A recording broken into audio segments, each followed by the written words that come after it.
Halo Sobat Pramuka dimanapun berada, hari ini kita masih di podcast Pramuka Kota Solo. Tentunya masih bersama Pramuka Kota Solo, Rancak Bana, dan Kwarcap Kota Solo, Bone.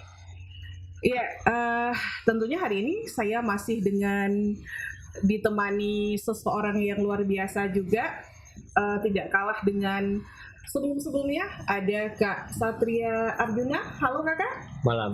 Iya.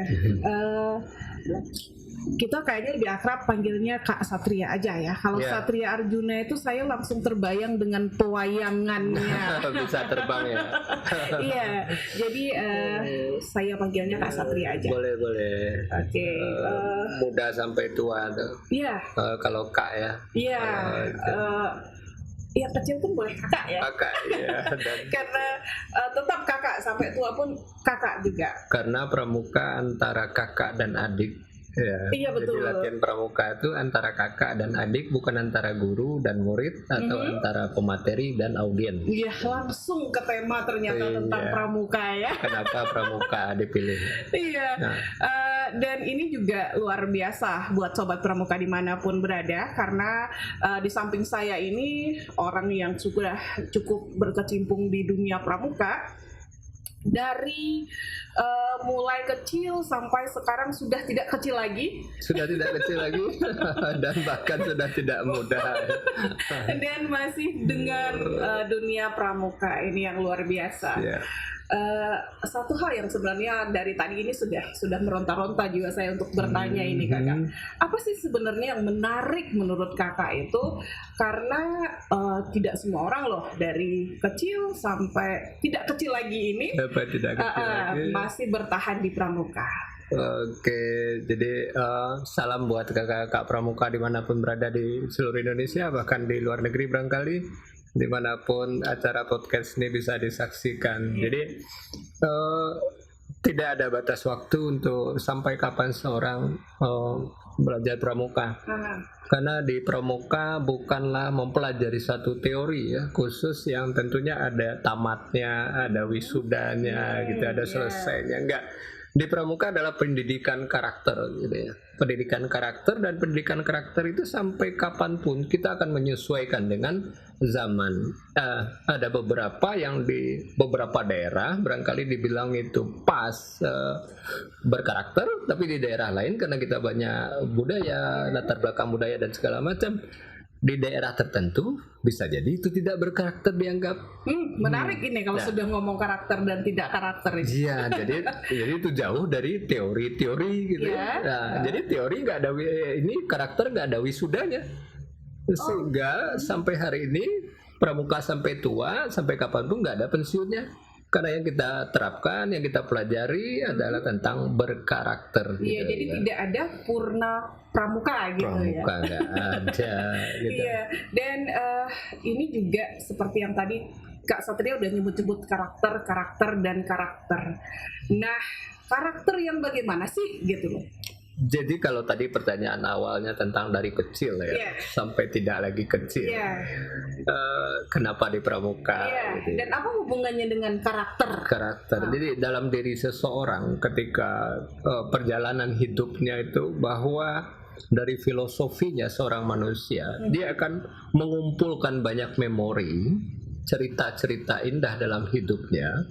Dan itu diisi kebanyakan oleh kegiatan-kegiatan di kepramukaan. Tentang karakter berwibawa, tentang karakter kepemimpinan, ya, tentang berani tampil dan segala macam itu di pramuka kita terapkan, gitu ya. Nah akhirnya ke depan seperti tadi, kenapa pramuka? Pertanyaan besarnya, kenapa pramuka? Sampai hari ini pramuka bahkan sudah ditetapkan ya sebagai kegiatan ekstrakurikuler, bahkan kemarin dimasukkan dalam kurikulum sekolah ya, bahwa itu satu-satunya barangkali ya, kalau paling tidak salah satunya kegiatan yang benar-benar konsisten ya, membawa anak bangsa ini ke arah berkarakter gitu. Jadi pembicaraannya tetap ke arah karakter. Kita ceritanya akan tentang ke arah karakter. Kita nggak ngajarin anak pramuka jagoan di matematik, di fisika, nggak. Tapi di pramuka ada kegiatan matematika, berhitung dan segala macam, benar. Tapi tujuannya, tolak ukurnya bukanlah menjadi anak yang dalam kegiatan pramuka nanti ada juara lomba matematik gitu, enggak ya? Oh ya. Tolak ukurnya tetap anak latihan matematik, akhirnya mereka akan berkarakter. Oke. Nah, sampai di situ saya sedikit paham, tapi masih sedikit. Iya. Tapi berbicara mengenai karakter ini sesuatu yang mungkin siapapun orangnya akan berpikir bahwa pembentukan karakter itu adalah kewajiban bagi kita, khususnya orang tua gitu ya, karena kita udah tidak kecil lagi tadi ya Kak Satria ya.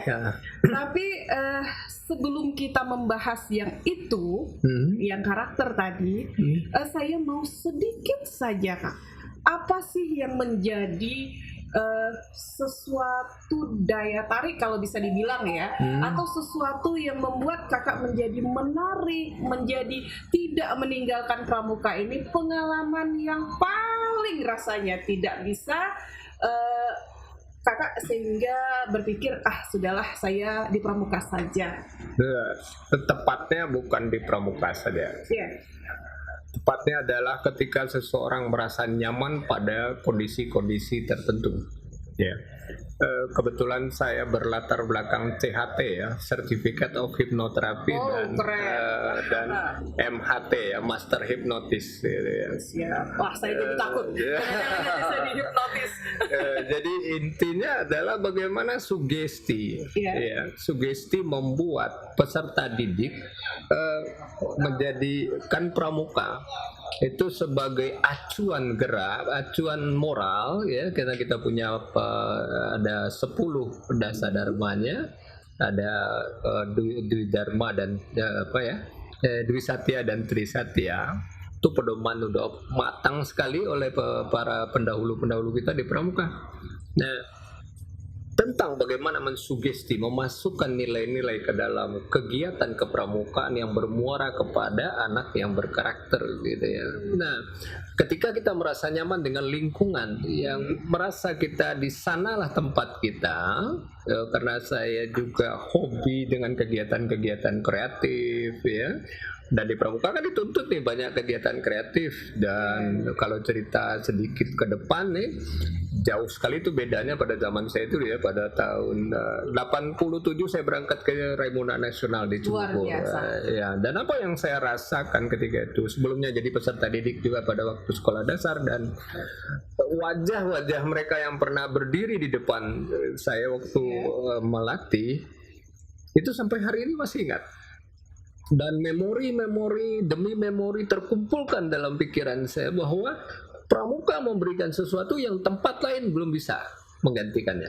Nah, pertanyaannya lagi, apakah ketika memori itu muncul, kakak pernah berpikir nggak, wah ternyata apa yang disampaikan pembina saya puluhan tahun yang lalu benar bisa diaplikasikan hari ini? Betul.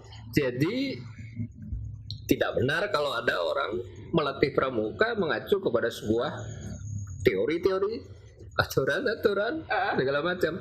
Teori hanyalah tolok ukur balik dari sebuah perjalanan metode, gitu ya. Nah, yang perlu dipelajari, yang perlu dipahami dari sebuah kegiatan kepramukaan itu sebenarnya bukan dari bagaimana cara kita melatih, tapi adalah cara itu akan menentukan sebuah hasil. Dari sebuah cara latihan, ada metode di dalamnya, pendekatannya, teorinya segala macam dimasukkan ke situ, hasilnya adalah perubahan, tetap pada perubahan karakter. Jadi berarti kita bisa melihat apa yang disampaikan oleh si pelatih atau pembina itu berhasil apabila peserta didiknya berhasil merubah karakter, begitu ya? Betul, jadi ada upacara sebagai alat pendidikan gitu ya. Ada lagi banyak kegiatan sebagai alat pendidikan di pramuka ya, termasuk kegiatan-kegiatan yang lain yang menarik-menarik tuh ya.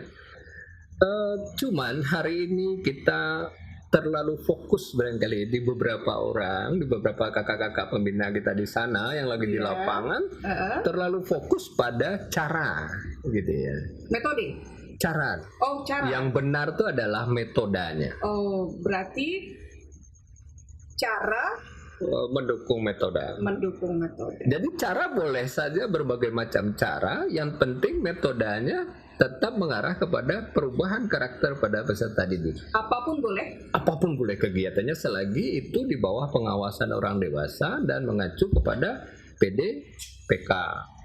Ya, pendidikan dasar, metode kepramukaan. Itu sudah diatur semua. Iya, tapi setiap kita berbicara tentang kepramukaan, Kak, yang terbayang itu di dalam pemikiran saya itu adalah nyanyian, tepuk tangan, baris berbaris, dan bendera Singapura, Morse. Yang terbayang itu hanya bahagianya di pramuka, gitu kan. Tapi apakah sebenarnya itu ada hasil yang didapatkan dari apa yang kita pelajari itu dengan pendidikan karakter tadi? Karena kalau teman saya bilang dulu dia ikut pramuka latihan PBB karena mereka mau jadi tentara loh, Kak, mau jadi paskibra loh, Kak. Iya, jadi apakah itu saja? Oh, jadinya harus dibuka semua nih primbonnya kayaknya. Jadi kita tuh jangan terlalu maju sehingga tinggal kenapa pramuka dibuat tadinya. Ya, kita filosofinya harus kembali tetap itu. Jadi kemajuan tidak akan membuat kita lupa akan dasar-dasar sebenarnya pramuka itu seperti apa, gitu ya. Ya, tadi bernyanyi ya. Bernyanyi itu adalah sebuah metode. Jadi kegiatan pramuka itu adalah kegiatan di alam terbuka, ya, yang menyenangkan. Nah, nyanyi itu kan satu kegiatan yang menyenangkan. Maka terlihat oleh orang awam bahwa sering sekali anak pramuka bernyanyi, gitu. Nah, karena apa? Karena bernyanyi adalah satu kegiatan yang disukai, menggembirakan. Nah, jadi kegiatan alam pramuka itu adalah kegiatan di alam terbuka yang menyenangkan antara adik dan kakak, ya. Dan itu pembentukannya tetap kembali kepada pembentukan karakter, walaupun kegiatannya di dalamnya ada penjelajahan, ya. Sekarang ada lagi kegiatan fotografi, kegiatan pembuatan film dokumenter, jauh sekali dari kegiatan-kegiatan beberapa puluh tahun yang lalu. Nah, tapi yang sering melenceng itu adalah dari setiap kegiatan itu harusnya tolok ukurnya, muaranya, itu ya, anak menjadi berkarakter. Jangan lupakan itunya. Seperti tadi PBB itu ya. No. Kan kegiatan pramuka harus disesuaikan dengan tingkatan usia peserta didik. Gitu ya. Kan kalau PBB itu gagah. Wah, gitu. Nah, sekarang masih tepatkah latihan PBB untuk peserta penegak? Gitu. Kenapa, Kak? Wah, gitu. Kenapa itu? Dan kenapa dianggap tidak tepat? Karena kemungkinan saja. Nah, tadi kembali kayak teman saya bilang, Kak, mereka latihan PBB itu setelah tamat SMA mau ikut akademi militer, jadi harus gagah, tegap gitu loh, Kak. Kalau pendidikan kepramukaan itu adalah pendidikan berkesinambungan, ya. Kenapa ada siaga mula, tata, bantu, ya. Ada penggalang ramu, rakit, terap, bahkan di TKK, SKK, SKU-nya, di penggalang itu aja sudah dikatakan harus dapat berbaris, gitu, baru mereka dapat TKU. Gitu. Jadi harus ada aturan itu dulu, mampu berbaris dulu, baru dapat tingkatan ya kan? TKU, baru dilantik jadi penggalang ramu, rakit, terap. Kalau di penegak masih pelatihan berbarisnya, terus di penggalangnya mereka latihan apa gitu. Nah, tapi setelah mereka di penegak, kemudian mereka menemukan sebuah cara untuk melatih anak-anak penggalang supaya mereka rajin latihan PBB. Nah, itu baru penegaknya oke. Mereka temukan lagi metode baru. Usia penggalang ini kalau latihan PBB-nya seperti apa? Supaya mereka latihannya semangat, mereka konsentrasinya tinggi, kemudian tegap gitu sikapnya. Si penegak sudah harus berpikir metode apa nih buat penggalang yang tepat. gitu. Jadi bukan mereka lagi yang hari ini masih latihan hadap kanan hadap kiri. Iya, gitu, ya. jadi ngomong-ngomong tentang metode, ngomong Iya. tentang cara. Nah, ini yang menariknya begini Kak. Kita sudah lihat berbagai cara yang diupayakan oleh pembina, tapi itu entah sebuah fenomena yang banyak kita temukan sekarang. Pramuka itu saya lihat ramenya di depan, di belakangnya sudah sepi.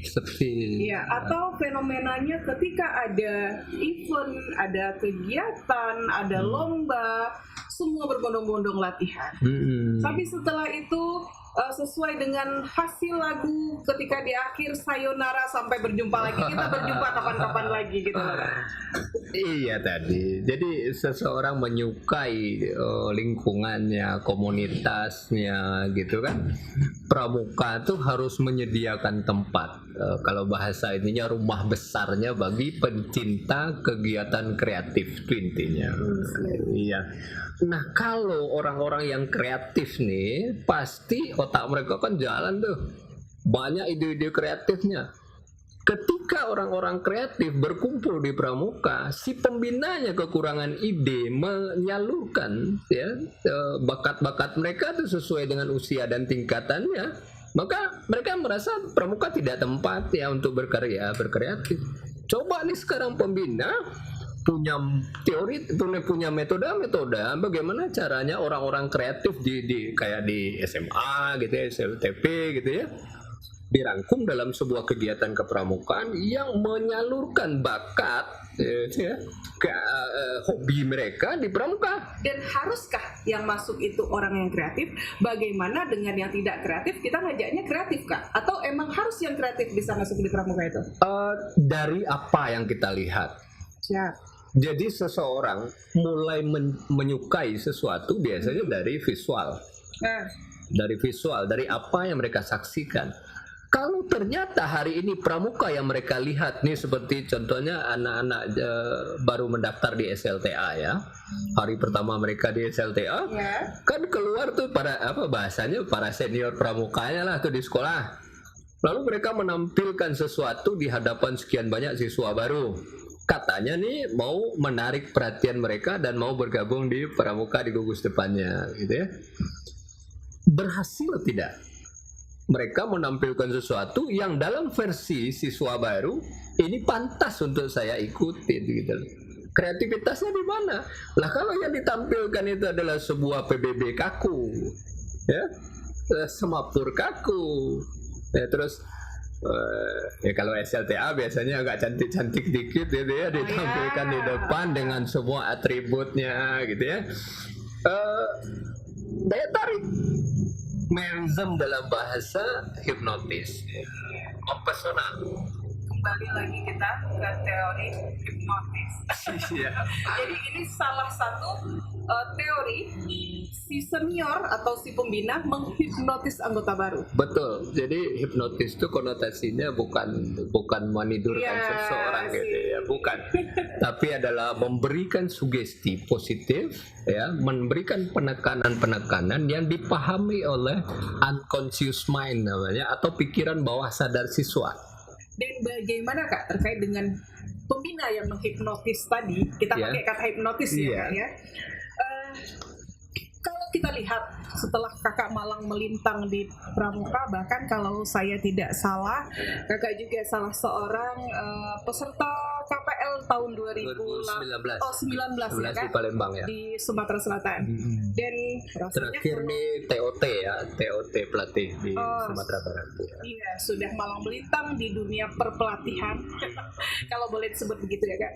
Jadi kita sudah harusnya tentu tahu kondisi yang bagaimana sekarang yang terjadi, dilema seperti apa sekarang yang terjadi, ditambah lagi dengan kondisi pandemi saat ini. Nah, teori kembali ke metode, cara itu gimana tuh? Apakah kita berdiam diri saja atau kita ikut fenomena daring sekarang? Jadi di TOT kepelatihan di Sumatera Barat kemarin yang dilakukan oleh Kuartir Daerah, dan pematerinya salah satunya dari Kuartir Nasional, dan itu pencerahan sekali untuk para pelatih-pelatih di Sumatera Barat khususnya tentang mencari celah nih. Kan kita dibatasi kemarin nih oleh pandemi ya, dibatasi berkegiatan, berkumpul dan segala macam.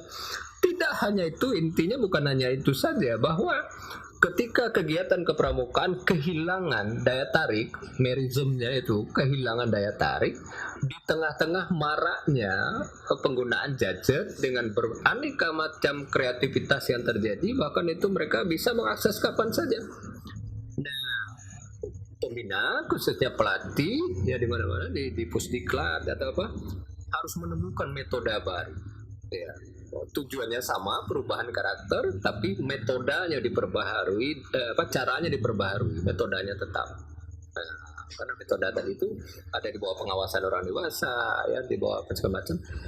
Itu harus tetap kita pertahankan dengan memperbanyak cara. Nah, bagaimana kalau kita tetap mengiring kita tetap sejalan dengan perkembangan teknologi dan kondisi yang ada sekarang? Betul. Nah, bagaimana dengan kondisi ini kita tidak bisa mengatakan semua pembina punya ilmu yang sama tentang IT, gadget, gitu ya. Nah, apakah itu menjadi kendala nantinya, Kak? Jadi motonya di Pramuka Penegak ya. Ada dari, oleh, dan untuk pramuka penegak. Iya. Di presentasi pelatih atau pembina pada posisi penggalang 50 di peserta, 50 di pembina. Hari ini bukan tidak mungkin anak penggalang lebih hebat dari pembinanya. Nah, yang terjadi selama ini adalah ketika pembina merasa paling benar nih, tidak mau minta pendapat pada siswanya, gimana cara buat podcast seperti hari ini aja nih. Nah, itu pasal satunya kan? Itu pasal satunya, pembina selalu benar. Kembali ke pasal 1 ya. Kita merubah karakter loh. Kita bukan adu keahlian. Kita bukan mau cari juara dari semua yang terhebat.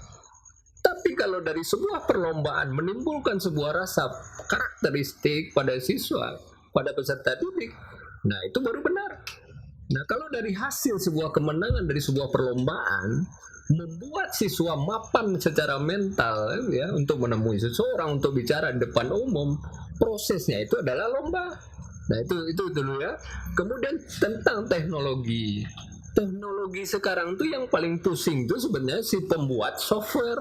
Kita nih udah dipermudah dengan banyak kemudahan software gitu, tinggal download.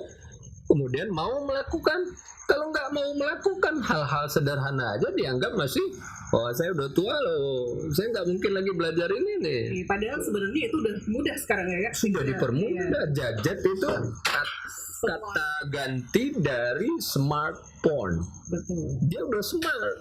Nah, kenapa kita nggak mengoptimalkan dia istilah smartnya? Kenapa kita terlalu tertinggal oleh teknologi? Enggak juga begitu. Yang bikin teknologi bisa ditanya, cara penggunaannya bagaimana. Bahkan sekarang mau ditanya ke googling juga semua udah dijelaskan cara. Tinggal kata rajinnya lupa, alias malas. Ya. Nah, kemarin tuh di TOT ya. Coba ciptakan nih kegiatan-kegiatan baru yang menyesuaikan dengan situasi pandemi. Jadi kita nggak boleh mundur aja, kita udah berhenti nih kegiatannya di lapangan. Gimana kalau kita adakan penjelajahan virtual? Tuh ya. Keberadaan siswa satu persatu itu termonitor di sebuah layar gitu ya, dengan koordinat tertentu gitu, mereka kegiatan melaporkan posisinya dari sana, terreportase ke stasiun. Coba berapa canggihnya tuh. Setelah itu diberitahukan kepada orang tua mereka bahwa anaknya hari ini berkegiatan positif yang menggunakan teknologi, tidak lagi penjelajahan menggunakan kertas amplop, sandi yang dibagikan, kayak sandi-sandi yang kemarin udah tinggal sekali gitu kan. Dan gimana siswa bisa menarik kegiatan kepramukaan kalau hari ini kita masih sandi kotak kan, sandi Cina. Nah kenapa kok nggak pakai coding? gitu ya. Jadi mereka reportase posisi saya pada koordinat 0,100 sekian pada detik per menit. Jadi kita harus ikut terus ya, harus ikut perkembangan yang ada. Jangan mau tertinggal itu aja.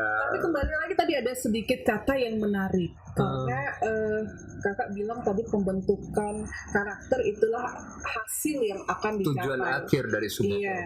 Nah, Kak, ini sedikit menarik ini fenomena yang terjadi dan banyak ini yang disampaikan oleh orang tua itu keluhannya ketika si anak ikut latihan pramuka dari pagi malam, pagi lagi sampai malam lagi, seperti tidak ada energinya yang habis, semangat 45 terus ya Kak, kalau boleh dibilang seperti itu. Dan apapun yang disampaikan oleh si pembina, ini si anak akan menurut. Tapi kejadiannya itu 180 derajat berubah ketika sudah berada di rumah. Nah, terkadang si anak malah tidak mendengarkan apa yang disampaikan orang tua. Betul. Nah, pendidikan karakternya di mana ini Kak? Iya, jadi saya ngambil contohnya di anak TK ya. Anak TK yang 0 pengetahuannya, terus kita masukkan ke sekolah taman kanak-kanak, lalu di rumah mereka protes ibunya. Kata guru Dedek nggak begitu Bun, walaupun sama-sama benar nih. Gurunya menyampaikan tujuannya benarnya seperti itu, orang tuanya sebenarnya sama juga benar. Nah, kenapa ada ruang seperti itu ya? Pembina pramuka yang mapan itu yang sudah di KMD kan tentunya ya, dari KMD, KML dan KMD itu apa tuh Kak? Kursus mahir dasar dan itu syarat mutlak untuk seorang pembina berdiri di depan siswa. Kalau tidak itu tidak boleh jadi pembina. Tidak boleh karena ada aturannya. Kita nggak ada orang yang tidak tamat ya KMD, tidak selesai KMD terus berada di depan siswa mengajarkan sebuah karakter. Coba bayangkan. Dia nggak tahu metodenya, nggak tahu caranya, terus dia menyimpulkan dengan caranya sendiri, dia mengajarkan sebuah karakter. Kira-kira karakter seperti apa yang mau mereka bentuk? Walaupun dalam pandangan kasat mata mereka mengajarkannya sama, tapi di pramuka ada metode namanya. Tolok ukurnya jelas. Kenapa anak disuruh menjelajah? Kenapa anak disuruh itu kegiatannya? Tapi kenapa di rumah anak kok tidak berkarakter? Saya katakan gitu ya. Di rumah anak kelihatannya tidak seperti itu. Seperti itu dan biasanya ada istilah teman-teman kalau lagi demam-demam dikit ya. Kalau pergi pramuka itu sehat. Iya betul. Saya kaitkan dulu tentang ilmu hipnoterapi ya. Kembali lagi. Kembali lagi. Pendekatannya gini. Jadi orang itu prinsipnya adalah dirimu seperti yang kau pikirkan. Energi berbanding lurus dengan imajinasi. Ketika seseorang dibawa berimajinasi seperti layaknya seorang tentara yang lagi berbaris di tengah panas terik, mereka tidak akan pingsan. Ketika pramuka mengatakan bahwa pahlawan kita dulu berjuang di hutan tanpa kenal dingin, tanpa kenal sakit dan gelap, mereka berani mempertaruhkan nyawanya untuk kemerdekaan. Jika energi itu kita pindahkan kepada siswa dengan semua imajinasi itu, karakter itu dilekatkan pada mereka dan mereka nggak merasa dingin dan mereka tidak takut pada kegelapan.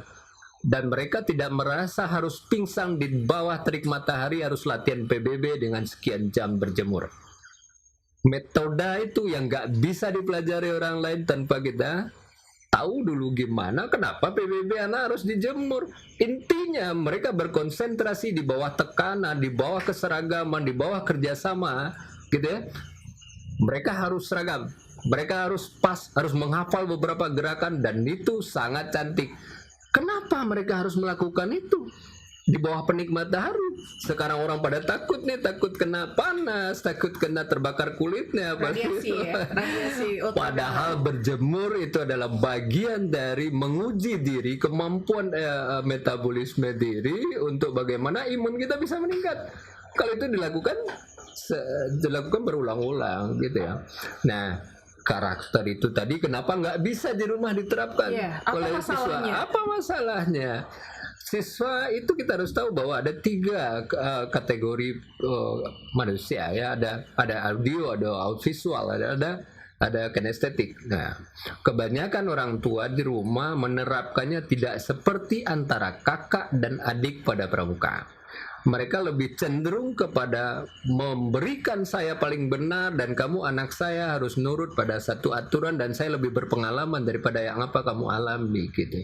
Di pramuka kita terbiasa berdiskusi. Menurut adik ini harus diapakan ya ruangan kita nih ya? Harus kita bersihkan kah atau kita biarkan begini aja? Kalau di rumah orang tua bilang, Dek, Dinda atau siapa namanya si Putri, Put, ruangan kita nih gimana ini bagusnya ya? Nah, kita robah nih posisinya atau kita cuci nih Pak ini untuk gordengnya nih gimana deh?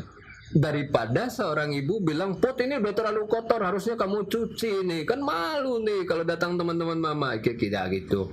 Nah metode-metode dalam kepramukaan itu mendalami hal-hal seperti itu pada jiwanya. Berarti orang tua juga harus sharing sama pembina ya? Betul, jadi pada waktu ada acara reward di pramuka ya, di gugus depan ketika anaknya menerima lencana atau apa, karena di pramuka nggak nerima hadiah tidak dalam bentuk uang, tidak nerima hadiah dalam bentuk piala-piala besar gitu, enggak. Di pramuka tanda kecakapan itu diberikan dalam bentuk tanda-tanda dan itu memberikan rasa bangga. Rasa bangga itu bukan nominal. Nah, rasa bangga itu mengisi seluruh tubuh manusia, membuat dia percaya diri pada kemampuan yang sudah diujikan dan dilatih pada dia. Dan ketika itu berada di luar kegiatan kepramukaan, itu sudah melekat pada jiwanya. Contoh nih ya, peserta didik kita seringkali dilatih memasak di pramuka, bahkan bisa menghidangkan di TKU-nya, ya di SKU-nya, menghidangkan minimal untuk satu regu 6 orang atau 8 orang. Kenapa? Hanya untuk membuat makanan siang mereka aja di rumah, mereka nggak mau melakukannya. Ada apa? Gitu ya. Nah, kita harus bangga dulu di bawah pramuka punya metode. Dan metode demi metode itulah punya cara. Dan si pembina jangan terpaku pada cara, tapi beradalah pada sebuah metodenya. Contoh nih ya, kenapa pada setiap kegiatan penjelajahan itu harus jalan, harus ada yang digendong, harus ada yang dibantu, harus ada yang mengulurkan tangan dan ada yang menarik. Terjadi kerjasama di situ secara tidak sengaja. Lah kalau hari ini ada beberapa anak melihat temannya saja jatuh dari motor lalu dia nggak care sama sekali, kita butuh apa hari ini dalam sebuah penjelajahan? Kenapa ada penjelajahan di pramuka yang harus menarik temannya? Bahkan ada yang nggak bisa jalan, mereka bikin tandu, sudah dilatih dari awalnya bikin tandu. Apakah kegiatan tandu ini yang ada sebenarnya tolok ukurnya? Tidak. Ketika mereka menyediakan rasa ya pedulinya, keahlian mereka membuat tandu sudah ada. Lalu kepedulian seperti apa seseorang temannya harus dia gendong dari hasil pelatihannya di kegiatan kepramukaan. Jadi gitu. Bukan dari pembuatan tandu, capaiannya bukan dari si peserta bisa membuat tandu dengan baik dan benar, ya. Bukan dari si peserta bisa memecahkan sandi seperti itu. Bukan.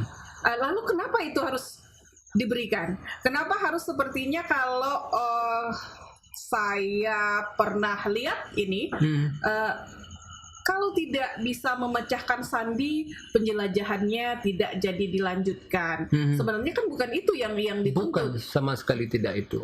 Jadi sejarahnya dulu ya, kenapa terjadi pasukan trik sandi dalam pramuka, penjelajahan atau membaca beberapa tanda-tanda. Itu membuat mereka merasa dirinya adalah orang yang paham benar tentang apa orang lain yang tidak ketahui. Dan ketika merasa mereka lebih dari seseorang yang berada di luar kegiatan kepramukaan, dia punya nilai lebih, dia punya kebanggaan, dia punya percaya dirinya lebih tinggi gitu ya. Nah, ketika metode hubungannya dengan tadi pencapaian. Nah, kebanyakan dari kita lebih fokus kepada cara. Nah, jadi seperti tadi kalau dia nggak bisa baca sandi, dia nggak boleh ikut penjelajahan. Tidak. Yang baca sandi kan ada spesialisnya, mereka yang lebih paham, mereka lebih suka mempelajari sandi, nggak bisa dipaksakan kepada seorang anak yang cita-citanya jadi dokter spesialis.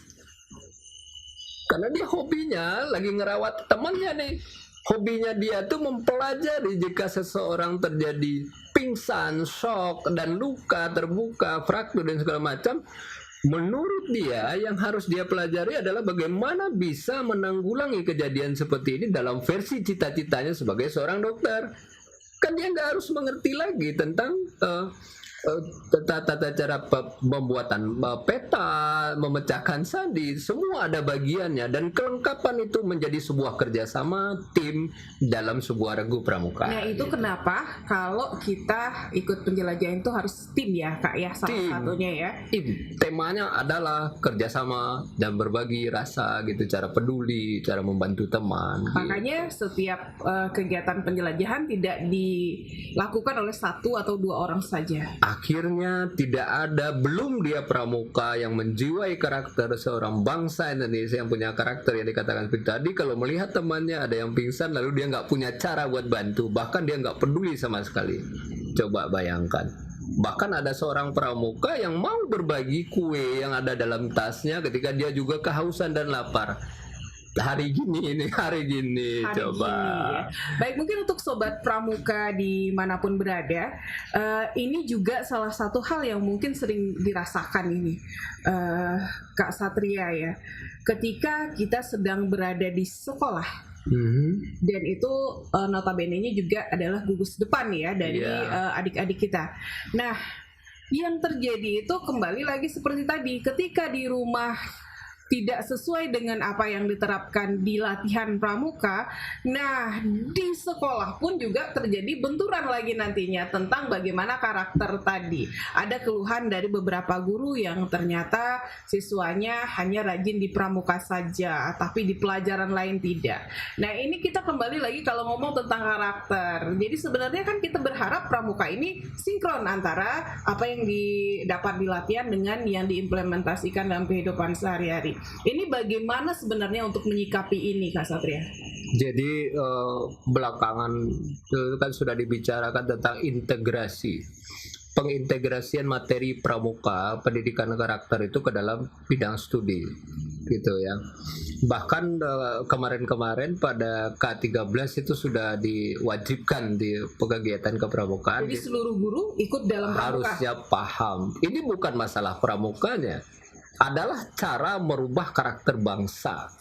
Kalau semua guru hari ini paham dengan metode, walaupun dia nggak ikut pramuka, tapi dia paham pada pembentukan karakter bangsa dengan metode.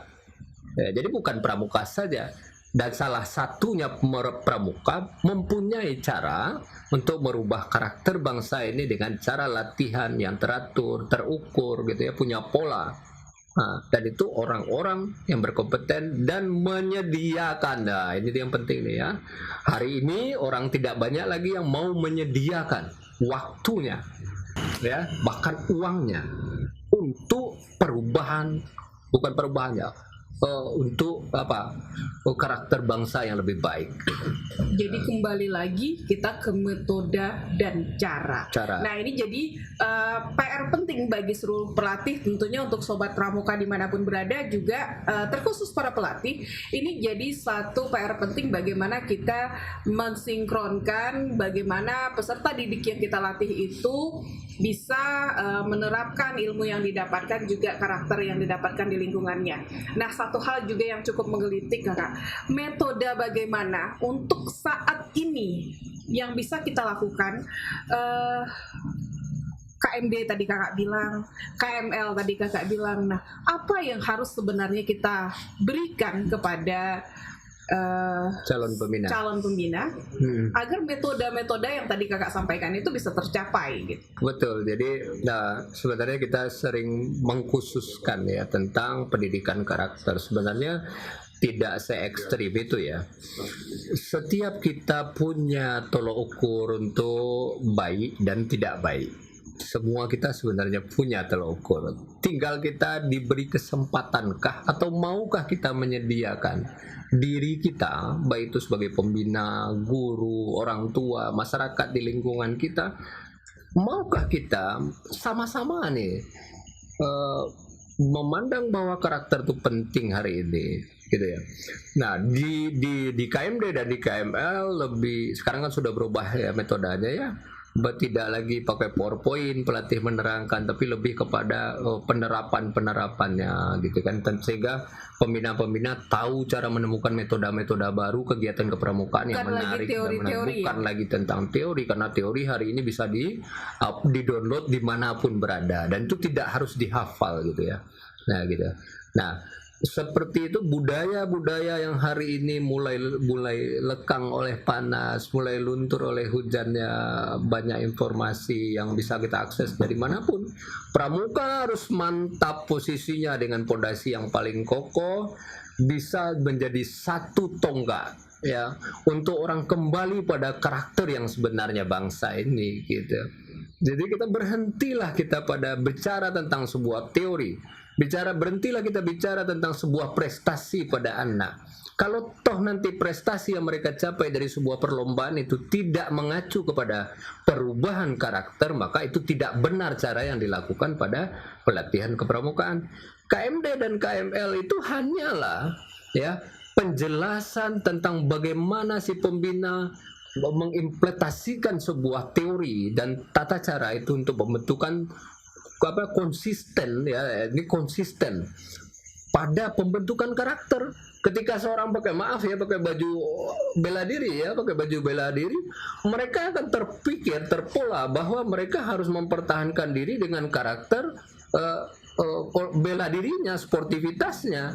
Ketika kita pramuka pakai kacu, pakai emblem dan segala macam dengan gagahnya, terpatri pada diri kita bahwa setiap orang yang memasangkan kacu di lehernya dan setiap pramuka yang sudah dipasangkan tanda TKU-nya, mereka bertanggung jawab dengan 10 dasadharmanya, kode moralnya, terpaut dengan Dwi Satya dan Tri Satyanya. Demi kehormatanku, aku berjanji akan bersungguh-sungguh. Nah, kalau itu diterapkan konsisten para pembina gitu ya, dari KMD dan KML, jebolannya banyak sekali ini, ribuan nih. Konsisten dalam fokus pada pembentukan karakter saja. Gitu.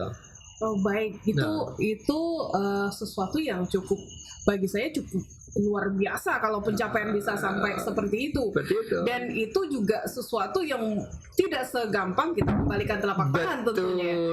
Dan ya, luar biasa sebenarnya kalau kita berbicara tentang karakter ini, Kak Satria. Kita berharap apa tadi yang kita sampaikan itu, mungkin Sobat Pramuka juga punya harapan yang sama untuk pembentukan karakter. Tentunya kita berharap dengan pelatihan pramuka yang kita dapatkan ini. Tapi tentu juga kita tidak bisa menutup mata, tidak bisa beranggapan segala sesuatu yang kita baca itu atau yang kita sampaikan hari ini segampang membalikkan telapak tangan. Betul. Jadi yang tertinggal hari ini adalah dalam metode pembentukan karakter adalah bercerita dan berdongeng. Hari ini siapa yang mampu berdongeng yang bisa merubah karakter bangsa?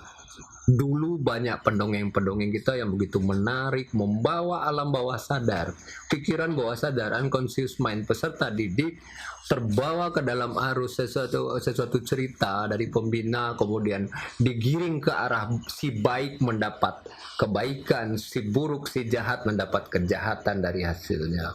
Nah, itu adalah sebuah metode, itu contohnya. Dan hari ini kita sudah banyak kehilangan cerita-cerita indah di bangsa ini tentang karakter bangsa yang benar itu dipuji, mendapat tempat, kemudian mulia. Kemudian si jahat akan mendapatkan tempat teraniaya, kemudian tidak dapat pemujian gitu. Nah, pedomannya ke depan adalah pramuka harus tetap konsisten pada pembentukan karakter dan keluarlah dari situasi yang mengungkung saat ini. Intinya adalah berinovasilah dan ikutlah dengan cara-cara yang diinginkan oleh peserta didik hari ini. Mari kita berteknologi gitu. Cukup menarik sih sebenarnya kalau kita bahas terkait dengan teknologi, terkait dengan tadi kakak sempat menyebutkan terapi, bukan terapi ya, tapi hipno ya.